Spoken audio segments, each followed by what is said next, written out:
राठोडजी आणि परजणे साहेब, या संस्थेचे चेअरमन, या कार्यशाळेसाठी उपस्थित असलेले विकास संस्थांचे चेअरमन, व्हाईस चेअरमन आणि सचिव, मी जास्त वेळ बोलू शकणार नाही. आज इच्छा होती खूप बोलण्याची, परंतु घसा खराब असल्यामुळे जरा थोडक्यात आटपून घ्या. मागच्या 2 तासापासून आपण ऐकत आहोत की 5-6 संस्थांनी त्यांच्या सक्सेस स्टोरी सांगितल्या आहेत. कोणाचे 12 व्यवसाय, कोणाचे 6 व्यवसाय, कोणाचे 4 व्यवसाय. माझा एक प्रश्न आहे, ज्या विकास संस्थांनी अद्याप एकही व्यवसाय सुरू केलेला नाही,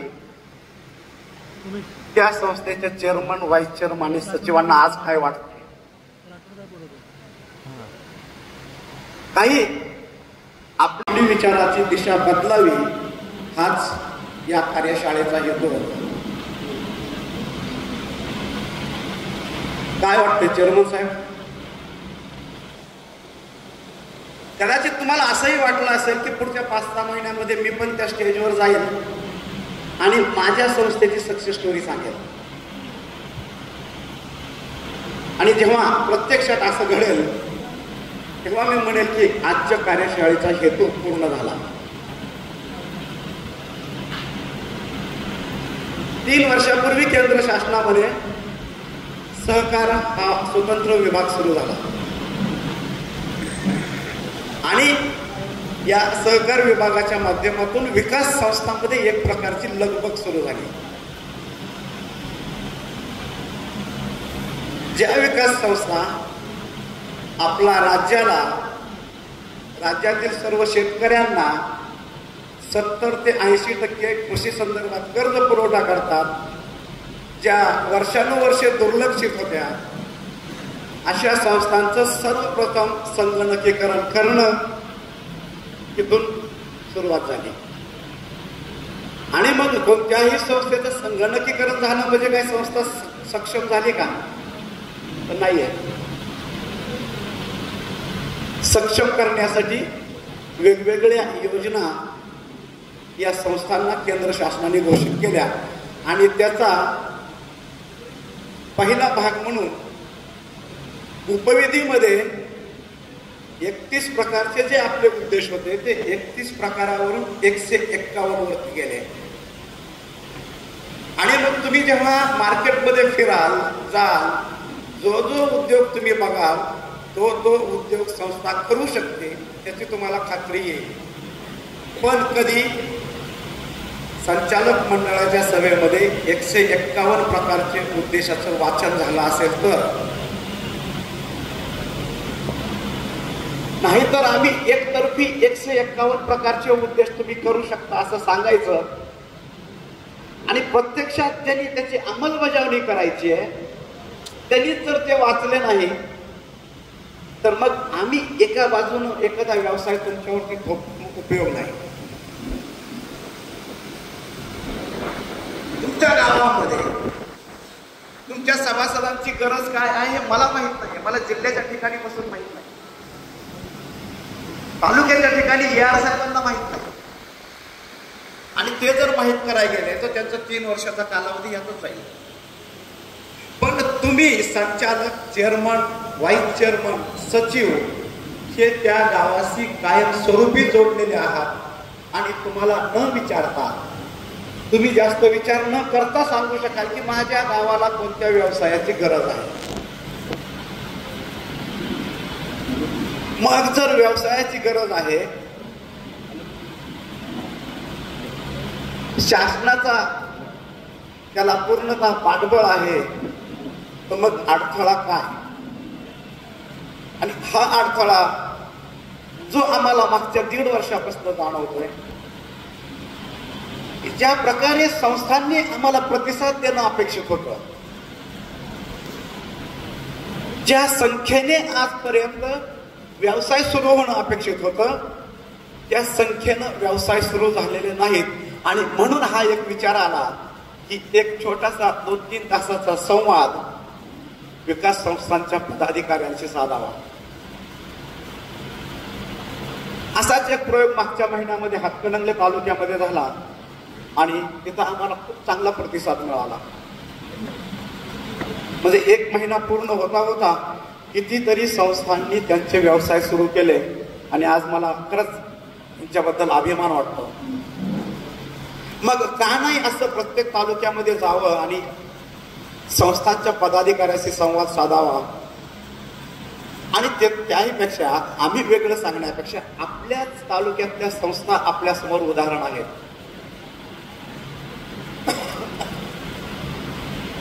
आपण ज्या हॉलमध्ये बसलेलो आहोत तशी आपली पण संस्था असावी, आपल्याकडे पण अशा प्रकारचा हॉल असावा, असे विचार प्रत्येकाच्या मनामध्ये यावेत. हा त्याच्या मागचा उद्देश आहे. मग कामकाज कसं करावं लागतं, राठोड साहेबांशी आता मी चर्चा केली. एक उदाहरण सांगतो फक्त. का संस्था मोठ्या होतात, ही कार्यशाळा या हॉलमध्ये घ्यायचं निश्चित झालं. ही पण विकास संस्था आहे, विकास संस्थाचीच कार्यशाळा आहे. पण संस्थेनं विचारलं कार्यक्रमाचं भाडं किती देणार आम्हाला. कार्यशाळा असू द्या, आम्ही पहिला आमचा विचार करतो, आमच्या संस्थेचा विचार करतो. तर शासकीय ग्रँट नाहीच याला त्यांनी विनंती केली असत, त्यांनी शेवटी दिला फ्री ऑफ कॉस्ट. पण शेवटी नाव लावून घेतलं ना, संयुक्त विद्यमाने. कुठंतरी संस्थेला पुढं करणं. उगाच संस्था मोठ्या होत नाहीयेत. छोट्या छोट्या उदाहरणातून आपल्याला समजतंय आपल्या समोरचं उदाहरण तर प्रत्यक्ष जीवनामध्ये किती काटकसर करत असते. आणि मग जेव्हा काटकसर करतो, बारकाईने विचार करतो, संस्थेच्या प्रत्येक हितासाठी विचार करतो, तेव्हा आपण अशा कोणत्या तरी प्रशस्त हॉलमध्ये बसू शकतो. मी मूळ मुद्द्यावरती येतो की मागच्या 1-1.5 वर्षापासून आम्हाला अपेक्षित प्रतिसाद मिळत नव्हता. म्हणून ही कार्यशाळा आहे आणि या कार्यशाळेमध्ये आपण जाताना एक विचार घेऊन जायचा आहे. अडचणी नाही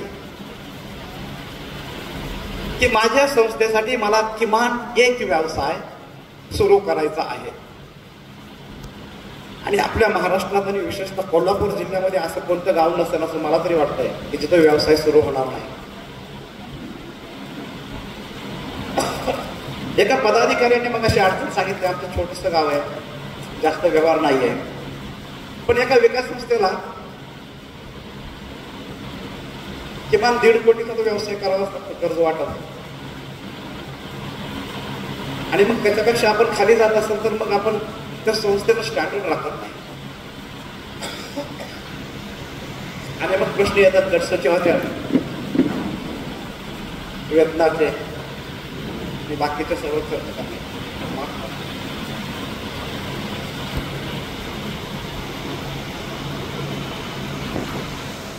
पण माझं एक ठाम मत आहे की व्यवसाय सुरू करायला फक्त कोट्यावधीची रक्कम असली तरच आपण व्यवसाय सुरू करतो असं आहे का? व्यवसाय आहे तो छोटा असेल किंवा मोठा असेल, किंबहुना प्रत्यक्ष कुणी मोठ्या व्यवसायाकडे जाऊच नाही. आणि जर लॉस झाला तर खूप मोठा लॉस असतो. आज आपण जे जे मोठे व्यावसायिक बघतो त्यांनी काय कोट्यवधीच्या उलाढालीने व्यवसाय सुरू केलेले नाहीत. एक दिवशी 40-50 वर्षापूर्वी त्यांचे व्यवसाय छोटे होते, परंतु आज जे मोठे झाले. आपल्या बाबतीत तसं नाही घडलेलं. 40-50 वर्षापूर्वी जो व्यवसाय होता तोच व्यवसाय आपण आजही करतोय. बहुतांश संस्था कर्ज घेणं, वाटप करणं, वसूल करणं, परतफेड करणं. त्याच्यामुळे विविध कार्यकारी काही नाही, फक्त एक कार्यकारी संस्था होती आपल्याला आहे. जर आपण एकच व्यवसाय करणार असेल 40-50 वर्ष, बहुतांश संस्थांना नोंदणी झाली 40-50 वर्ष झाली. आणि मग 40 वर्षात आपली ही प्रगती असेल तर सहकाराची प्रगती आपण काय साध्य करणार आहे? म्हणून केंद्र शासनामार्फत वेगवेगळ्या योजना विकास संस्थांसाठी दिल्या. सहकारी संस्थांचे जर प्रकार पाहिले तर कितीतरी प्रकार आहेत, शेकड्यांनी प्रकार आहेत. फक्त एक आणि एकमेव संस्थाची विकास संस्था आहे जी ग्रामस्थांची आर्थिक नाळ जोडलेली संस्था आहे. या संस्थेला केवळ भरभरून दिलेलं आहे लायसन्स काढण्याची परवानगी. पेट्रोल पंप असेल, जनऔषधी केंद्र असेल, CSC सेंटर असेल, हे कोणासाठी? फक्त आणि फक्त विकास संस्थांसाठी दिलंय. ह्या संधीचं जर आपण सोनं नाही केलं तर कदाचित आपण ज्या संचालक पदावर बसलोय त्या संचालक पदाला आपण न्याय देणार नाही. मी तर नेहमी या काळामध्ये जे संचालक पदावर विराजमान आहात त्यांचं अभिनंदन करतो की तुम्ही खूप योग्य वेळेला ह्या पदावरती विराजमान आहात. तुम्हाला काहीतरी करण्याची जेव्हा इच्छा होते तेव्हा सगळी साधनं तुमच्या समोर आहेत. हा तुमच्यासाठी संचालक पदासाठी सुवर्ण काळ आहे. विकास संस्थाच्या विकासासाठी हा योजना आहे. आणि एवढं सगळं असताना जर आपण पाठीमागं पडलो तर आपण आपल्या संचालक पदाला नक्कीच दिला नाही, पण ज्या अपेक्षेने सभासदांनी तुम्हाला 5 वर्ष त्या ठिकाणी पाठवलेलं आहे त्या सभासदांना देखील तुम्ही न्याय देत नाही. माझा टर्म संपल्यानंतर 5 वर्षानंतर माझं नाव त्या सभासदांनी कसं घेतलं पाहिजे? मग माझी आठवण संस्थेमध्ये कशा पद्धतीनं असली पाहिजे त्याचा जर थोडा विचार केला तर मला असं वाटेल की प्रत्येकाला वाटेल की या संस्थेसाठी मी काहीतरी केलं पाहिजे. मग भांडवलाचा प्रश्न मगाशी उपस्थित केल्याप्रमाणे तो सगळ्यात सोपा सुटसुटीत व्यवसाय CSC केंद्र स्थापन करणे, ज्याच्यासाठी केंद्र शासनाने अगोदरच उत्तम प्रकारचं संगणक प्रत्येक संस्थेला बहुतांश 252 पैकी 220 संस्थांना संगणक दिलेले आहेत. बस तेवढंच तर गरज आहे त्याला, दुसरी काही भांडवलाची गरज आहे. रजिस्ट्रेशन फी असेल 500-1000 रुपये, त्याच्यापेक्षा जास्त नाही. आणि मग 500-1000 रुपयामध्ये जर आपण व्यवसाय सुरू करत असेल तर मग आपल्याला मोठ्या भांडवलाची गरज काय? आणि त्याच्यात तोटा काय होणार आहे? काय तोटा होणार आहे? आलं गिराईक तर 2 पैसेच मिळणार आहे, नाही गिराईक आलं तर खिशातले तर पैसे जाणार नाही, तुमचं कॉम्प्युटर तर कोण घेऊन जाणार नाही. पण आपल्या गावकऱ्यांना आपल्या केंद्रापर्यंत आणण्यासाठी विविध प्रकारच्या योजनांच्या माध्यमातून, रजिस्ट्रेशनच्या माध्यमातून आजकाल आपण पाहिलं असेल प्रत्येक शासकीय योजना ही ऑनलाईन आहे आणि प्रत्येक गावामध्ये शासकीय योजना आहे. किमान त्या निमित्तानं त्या नागरिकाची पावलं आपल्या संस्थेकडे येतील. आपल्या संस्थांमध्ये वर्दळ सुरू होऊन जाईल, गजबज सुरू होऊन जाईल. आणि असा व्यवसाय त्याच्यासाठी काहीच भांडवल नाहीये. ज्या संस्थाकडे काही भांडवल असेल, कुणाकडे 5 लाख असतील, कुणाकडे 10 लाख असतील, मग आपल्या उपलब्ध असलेल्या भांडवलानुसार आपण कधी अभ्यास केलाय का की माझ्या गावासाठी मी काय केलं पाहिजे? जनऔषधी केंद्र अशीच एक योजना आहे. 10,000 जनऔषधी केंद्र खासगी व्यक्तींनी स्थापन केली पूर्ण देशामध्ये. आणि केंद्र शासनाने निर्णय घेतला की आता हे जनऔषधी केंद्र विकास संस्थांमार्फत चालवायला द्यायचे. आणि 10,000 नंतरचं पहिलं देशातलं केंद्र पन्हाळा तालुक्यामध्ये, कर्जने साहेबांच्या तालुक्यामध्ये झालं. मेडिकलमध्ये लॉस आलाय असं कुणी ऐकलंय का? जर ऐकलं असेल तर मला आवर्जून सांगा. मेडिकल स्टोअर मध्ये लॉस,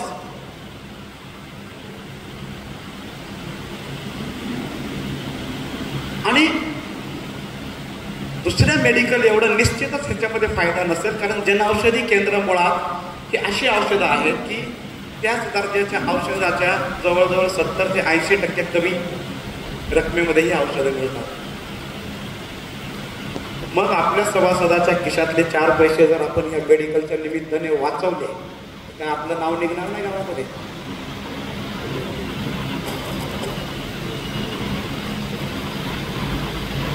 माझ्या तुमच्या प्रत्येकाच्या घरामध्ये दवाखाना आणि औषध चालू आहे. मला तर औषध चालू आहे, तुम्हाला दिसतच असेल दवाखाना चालू आहे.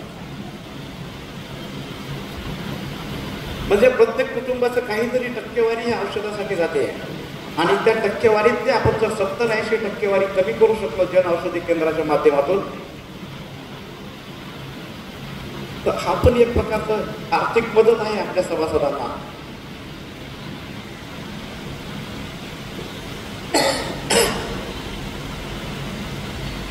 पण तुम्ही करायचंय काय?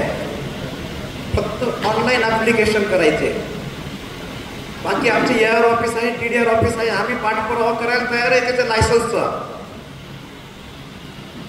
एक पाऊल टाकायची गरज आहे तुमची. जसं मी प्रत्येक ठिकाणी बोलतोय की केंद्रीय योजनांच्या अनुषंगाने तुम्ही एक पाऊल टाका, आम्ही 5 पाऊल टाकायला तयार आहे. पण आपला एक पाऊल पुढे गेलं तर पाहिजे. आपण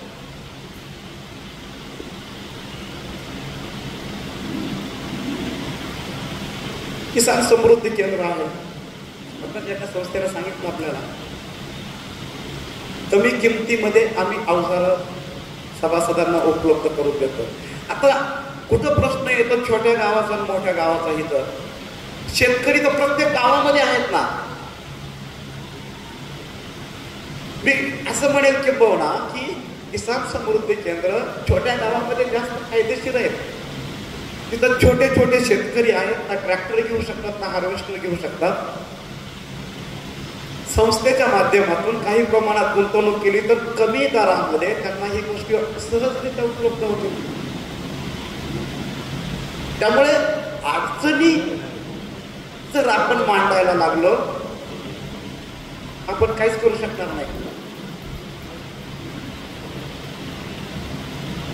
अडचणी जर बाजूला सारायला शिकलो तर एक ना एक दिवस श्रीराम विकास संस्था आपली संस्था होती. तर त्यांना अडचणी आल्या नसतील पहिला व्यवसाय सुरू करताना या संस्थेला. अडचणी आल्याशिवाय मजाच काही आयुष्यात. जर अडचणीच आल्या नसतं तर आयुष्य जगण्यालायक राहिलंच नसतं. मजा तेव्हा आहे जेव्हा अडचणी येऊन त्या आपण बाजूला सारतो आणि पुढे जातो. अपेक्षा आपल्या सगळ्यांकडून ही आहे. परत परत मी सांगतो आम्ही तुमच्यासाठी व्यवसाय न निवडलेलं बरं. आपण बसावं, त्या गावकऱ्याशी चर्चा करावी, संचालक मंडळाशी चर्चा करावी आणि आपला व्यवसाय आपल्या भांडवलानुसार निवडावा.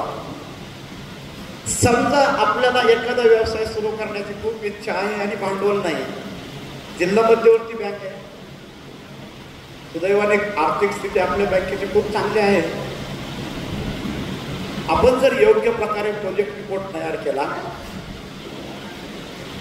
आणि बँकेकडे कर्ज मागणी केलं तर काय वाटतं तुम्हाला? बँक देणार नाही? नक्कीच देईल. फक्त थोडासा अभ्यास करण्याची गरज आहे आपल्या पातळीवरती. व्यवसाय करायचा म्हटलं की आपण सर्वसाधारणपणे काय म्हणतो की बहुतांश विकास संस्थांकडे गोदाम आहे, गोडाऊन्स. लाखो रुपये खर्च करून आपण गोडाऊन्स बांधले आणि त्याचा वापर कोण करतो? अंगणवाडीसाठी किंवा एखाद्या खासगी व्यापाऱ्याचा खत साठवणुकीसाठी. असं कुठं व्यवसाय असतो का? एखादा कोणीतरी व्यवसाय तुम्ही असा पाहिलाय का की तो 4 दुकानं गाळे बांधतो आणि भाड्याला देऊन टाकतो? व्यवसाय तो करतोय खरा की स्वतः दुकानं बांधण्यामध्ये, गाळे बांधण्यामध्ये, गोदाम बांधण्यामध्ये तो गुंतवणूक करत नाहीये, तो भाड्याने घेतोय. तो खरा व्यवसाय करतोय. आणि आपण नकारात्मक व्यवसाय करतोय. आपण गोदाम बांधतोय आणि भाड्याने घेतोय. 500 रुपये भाडं महिन्याला. किमान आपल्या ज्या संस्थांकडे आज गोदाम आहे, जवळजवळ माझ्या माहितीप्रमाणे 400 संस्थांकडे गोदाम आहे. माझ्या या संस्थेच्या गोदामाचा वापर मी संस्थेच्या कोणत्या व्यवसायासाठी करू शकतो हा जरी विचार केला तर मला वाटतं खूप मार्ग मिळतो. कोल्हापूर जिल्ह्यामध्ये सर्वात जास्त पीक ऊस आहे. शुगरकेन हार्वेस्टर्स संस्थेमार्फत प्रयोग केले सांगलीमध्ये, यशस्वी झालेत. आणि विशेष म्हणजे 2 ते 3 वर्षामध्ये जेवढे त्यांनी त्याच्यामध्ये गुंतवणूक केलेली होती ती निरंतर झालेली आहे. किमान अशा संस्थांचा आदर्श आपण ठेवून आपल्या संस्थांनी व्यवसाय करणं गरजेचं आहे. आणि मी असं म्हणेन की बंधनकारक आहे. किती दिवस आपण एका व्यवसायावरती थांबणार आहोत? सगळ्यात मोठी रोजगाराची संधी आपण सहकाराच्या माध्यमातून देऊ शकतो. देशातली सगळ्यात मोठी चळवळ कोणती असेल तर सहकार चळवळ आहे. आणि त्या सहकार चळवळीमध्ये आज आपण महत्त्वाच्या चेअरमन व्हाईस चेअरमन या पदावर आहात. त्यामुळे सहकार चळवळ किती ॲक्टिवेट करायची ते तुमच्या हातामध्ये. करवीर तालुक्याचं नाव सहकारामध्ये कुठं नेऊन ठेवायचं आहे तिथं बसलेल्या 200 व्यक्तीच्या हातामध्ये फक्त. ह्या बसलेल्या 200 व्यक्तींना 200 पदाधिकाऱ्यांना जर ठरवलं मी माझ्या संस्थेसाठी काहीतरी करणार आहे तर करवीरचं नाव महाराष्ट्रात आणि देशात पुढे जाण्यासाठी कुणीही थांबू शकणार नाही. कोल्हापूरला सहकार पंढरी म्हटलं जातं. मोठ्या संस्था आहेत परंतु सगळ्याच मोठ्या संस्था आहेत का? नाही. आपण पाहिलं 5-6 संस्थांनी अनुभव सांगितले. पण सगळ्याच मोठ्या संस्था का होऊ शकत नाही? आणि जर सगळ्याच संस्था मोठ्या झाल्या तर खऱ्या अर्थानं कोल्हापूरचं जे सहकार पंढरी नाव आहे कसं असतं. मी जास्त वेळ घेणार नाही, मलाही बोलण्याचं त्रासच आहे. अशा प्रकारचे चर्चासत्र मला वाटतं 3 ते 4 महिन्यातून एकदा आपण सर्वांसोबत घ्यावे इथून पुढं अशी माझी अपेक्षा आहे. ठाकर साहेबांना किंवा पन्हाळा तालुक्यामध्ये फरजले साहेबांना 3 ते 4 महिन्यानंतर एक संवाद सर्व पदाधिकाऱ्यांशी व्हावा. त्यांच्या शंका कुशंका व शासनाची काय धोरणं आहेत ते प्रत्यक्ष तुमच्यापर्यंत पोहोचवणं हा त्याचा उद्देश असेल. आणि पुढच्या 4 महिन्यानंतर आज ज्या 6 संस्थांनी त्यांचे अनुभव सांगितले त्या संस्थांच्या व्यतिरिक्त आजपासून परत गेल्यानंतर संस्थेमध्ये गेल्यानंतर मी काय सुरुवात केली अशा काही संस्थांचे अनुभव आम्ही ऐकला. बिझनेस प्रत्यक्षात तोपर्यंत नसेलही सुरू झाला परंतु काय प्रयत्न केले हे अनुभव आम्हाला ऐकायला नक्कीच आवडेल. आज मला या चर्चासत्रासाठी या ठिकाणी आमंत्रित केलं. त्यासाठी या कार्यक्रमाचे आयोजक संयोजक सहाय्यक निबंधक करवीर राठोड साहेब आणि श्रीराम विकास सेवा सहकारी मर्यादित कसबा बावडा या संस्थेला मी धन्यवाद देतो आणि थांबतो. आणि आपण इथे जमलेले सर्व सहकारी जागेवरून कोणी उठू नका. विकास संस्थांचे पदाधिकारी सचिव आणि सहकारी कार्यकर्ते बंधू, या कार्यशाळेचं आयोजन 8-10 दिवसापूर्वीच करण्यात आलं होतं. परंतु योगायोग म्हणजे काल देशाच्या महामहिम राष्ट्रपती वारणानगरला आल्या होत्या. आज पेपरला सर्वात मोठी बातमी सहकाराची आहे. सहकारी संस्थांनी नवतंत्रज्ञानात प्रगती करावी असं आवाहन महामहिम राष्ट्रपतींनी काल या कार्यक्रमाच्या वेळेला केलं. वारणानगरचा वारणा सहकारी समूह आपल्या सर्वांना माहीत आहे. कोल्हापूर जिल्ह्याचं एक ते भूषण आहे. आणि त्या ठिकाणी सहकाराचा गौरव त्यांनी केला. आणि आज या पार्श्वभूमीवर आज ही कार्यशाळा इथं होते. गेले 1 वर्ष या केंद्रीय योजना आणि संस्थांचं संगणकीकरण हाच विषय सहकार खात्यामध्ये सर्वाधिक चर्चेला जातोय. पण आज करवीर तालुक्यातल्या या कार्यशाळेमध्ये ज्या संस्थांनी त्यांचं प्रातिनिधिक स्वरूपात त्यांनी केलेल्या योजनांचं सविस्तर तपशील सांगितला, हे पाहिलं तर या करवीर तालुक्यातल्या सर्व भागात बावडा सोसायटी असेल, पुलित्रे आहे, वाशी आहे, उसगाव, त्यानंतर हिरवडे, नागाव, प्रयाग, चिखली. मी कोल्हापूरचाच आहे, त्यामुळे मला या तालुक्याचा आणि जिल्ह्याचा भूगोल सगळा माहीत आहे. मी आपले साहेब प्रबंधक राठोड साहेबांना धन्यवाद देतो की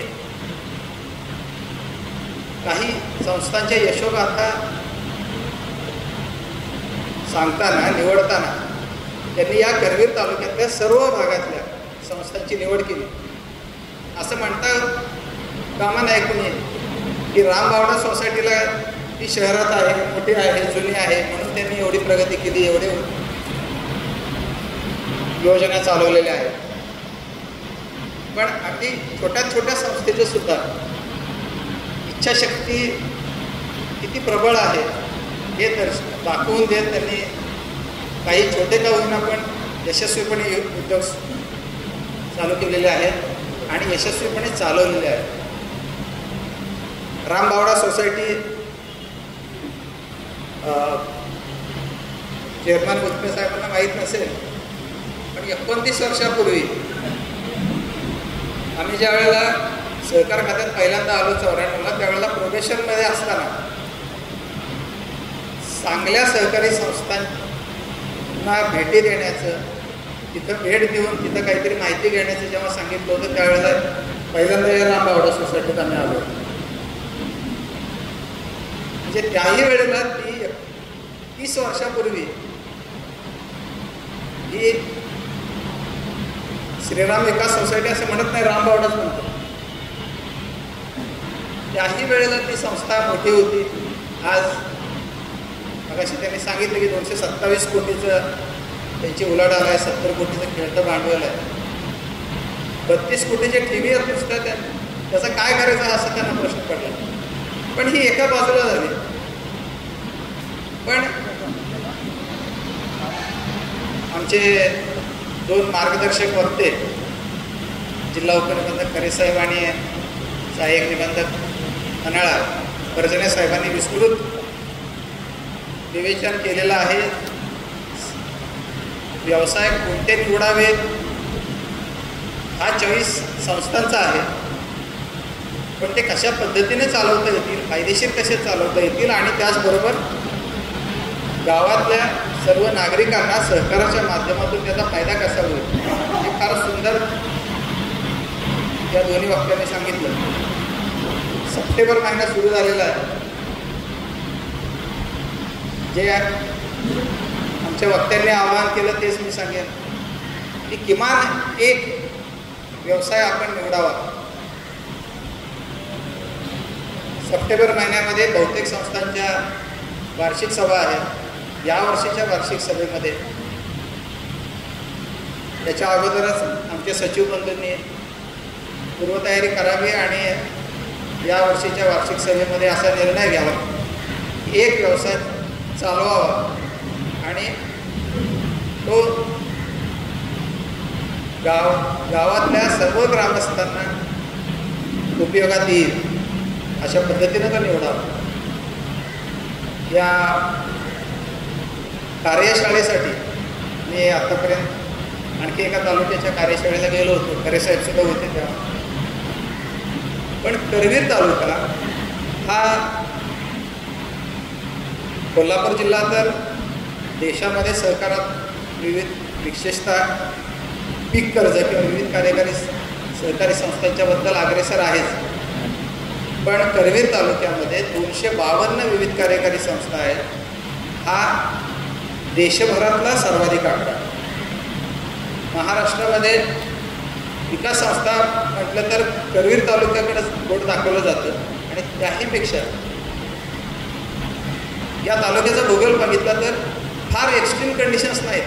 मगाशी माझ्या मनात एक कल्पना आली की प्रयाग चिखलीच्या संस्थेनं कधीतरी पुरात जे नागरिक अडकतात त्यांना सोडवण्यासाठी काय करावं याची काही योजना आखता येते का काय पाहावं, कारण दरवर्षीचा तो प्रश्न आहे. पहिल्यांदा आपल्या ते केली आणि प्रयाग चिखलीत जातं. पण विनोदाचा भाग सोडला तरी सुद्धा गावातल्या नागरिकांच्यासाठी कोणत्या पद्धतीनं आपल्याला संस्थेचा उपयोग करता येईल हा विचार आपण करावा. या कार्यशाळेचं फलित हेच असेल की यावर्षी आपण किमान एक व्यवसाय प्रत्येक संस्थेच्या मार्फत सुरू करावा. मला एक गोष्ट फार कौतुकाची वाटते की सचिव बंधूंच्या बद्दल, आपल्या संस्थेत काम करणाऱ्या सचिवांच्या बद्दल संस्था चालकांनी फार चांगले उद्गार काढले. म्हणजे मला खरंच बरं वाटतं, कारण प्रत्येक वेळेला आम्ही ज्या वेळेला डोंगराळ भागात जातो तिथं बऱ्याच अडचणी असतात, काम करणं कठीण असतं. पण करवीर तालुका हा फक्त संस्था चालक, सभासद यांच्यामुळंच नव्हे तर तिथं काम करणारे प्रामाणिक कष्टाळू सचिव यांच्यामुळे सुद्धा तो अग्रेसर आहे याची मला जाणीव आहे. आपण या कार्यशाळेचा लाभ घेतलेला आहे, पण त्याचा खऱ्या अर्थानं उपयोग आपण काही योजनानुसार किंवा काही उद्योग सुरू केले तरच होईल. मी आपणा सर्वांना परत एकदा ते आवाहन करतो आणि या कार्यशाळेस आपण उपस्थित राहिल्याबद्दल सहकार विभागाच्या वतीनेही आपल्याला सर्वांना धन्यवाद देतो. या प्रसंगी आम्हाला आमंत्रित केल्याबद्दल आयोजक सहाय्यक निबंधक करवीर आणि सह आयोजक श्रीराम विकास सोसायटी बावडा यांचे मी व्यक्तिगत आभार मानतो. धन्यवाद.